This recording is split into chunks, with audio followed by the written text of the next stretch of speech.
Introducing the 2020 Porsche Cayenne Coupe and Turbo Coupe. In terms of crossovers, the Porsche Cayenne Turbo is relatively sporty in its own right. The 541 horsepower crossover can sprint to 60 miles per hour in just 3.7 seconds with the Sport Chrono package and on to a top speed of 177 miles per hour. That's more than enough performance for the average crossover buyer. Two engine options are available at launch: a turbocharged 3.0-liter 6-cylinder and a twin-turbo 4.0-liter V8. The former engine produces 335 horsepower and 335 foot-pounds of torque. A sprint to 60 miles per hour takes 6.0 seconds with this engine, or 5.9 seconds with the same engine and the Sport Chrono package. The Cayenne Coupe Turbo's more powerful V8 belts out a sizable 541 horsepower and 567 foot-pounds of torque. With that engine, it takes the crossover coupe just 3.9 seconds to reach 60 miles per hour and gives it a top speed of 177 miles per hour. The new Porsche Cayenne Coupe hits dealers this May. Buyers can place this order right now. In Germany, the base Cayenne Coupe starts at 83,711 euros and the Cayenne Coupe Turbo starts at 146,662 euros. In the US, the Cayenne Coupe starts at $73,500 and the Turbo model starts at $130,500.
What a great sound it is.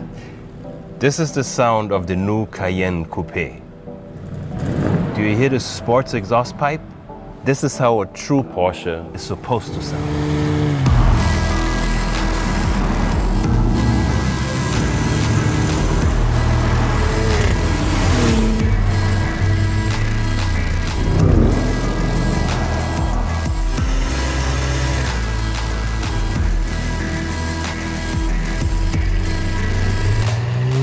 The Coupé looks much more progressive and athletic than the Cayenne, although the Cayenne can stand up for itself, of course.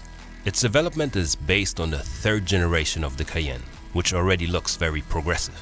The Coupé is longer, flatter, and almost 2 centimeters wider at the rear. These minimal changes have a big effect. The Coupé simply looks more dynamic. It wants to leap forward. You can really feel that. It just really looks fast. Even at first glance, it's obvious that this is a real Porsche. The lines are classic, traditional, but at the same time forward-thinking. The roofline drops off very quickly to the rear and shouts out dynamism, power and speed. This emotional appearance positions the Coupé as the sportiest model in this segment. This effect is underlined by the fixed roof spoiler, which strengthens the Coupé-like silhouette even more. The roof edge is 2 centimeters lower than the Cayenne, which reduces the angle of the A-pillar, allowing for a flatter windscreen. The rear fenders and doors are wider, making the Coupé look more sturdy and more muscular. To keep the rear end so sexy and to give the car a great handling, the development department came up with an extra spoiler. So above 90 kilometers an hour, the adaptive rear spoiler extends and provides even more downforce on the rear axle. Exactly.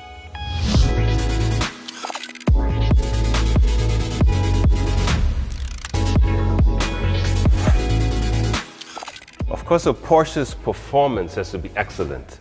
And in this department, the Cayenne Coupé has a whole lot to offer. 2 powerful engines are available at market launch. A 3-liter 6-cylinder turbo engine with 340 horsepower and a maximum torque of 450 Nm. And the top model, the Turbo Coupé, has a 4-liter V8 twin turbocharger, 550 horsepower, 770 Nm, and goes from 0 to 100 in 3.9 seconds with a top speed of a staggering 286 kilometers an hour. Awesome. As soon as I get into the car, I immediately feel at home. The carbon fiber elements are really cool. The Alcantara accent give it a unique and classy feel. The seating position is perfect, exactly as I want it. The Cayenne Coupé offers 4 people plenty of space. In the back, the passenger sits 3 centimeters lower than in the Cayenne, and this is a plus for headroom. The rear seating with 2 individual seats can be replaced by a comfort format. I love the panoramic fixed glass sunroof, which by the way is standard. 2.16 square meters with an integrated roll-up blind. This carbon fiber roof, similar to the one of the GT3 RS, is available as an option, enhancing the sports car look. The carbon fiber roof is one of 3 lightweight sport packages. Now, just as I'm used to from Porsche, all the functions are right where I need them. It all works together. I am connected to the car, and the car, of course, is connected to the internet. Top quality, driver-oriented, and all designed from a driver's point of view. A real sports car, an SUV, and an exclusive coupe. And all this in one car for all those who require something special. That's it from me. If you want more information about the Cayenne Coupé, check out newsroom.porsche.com.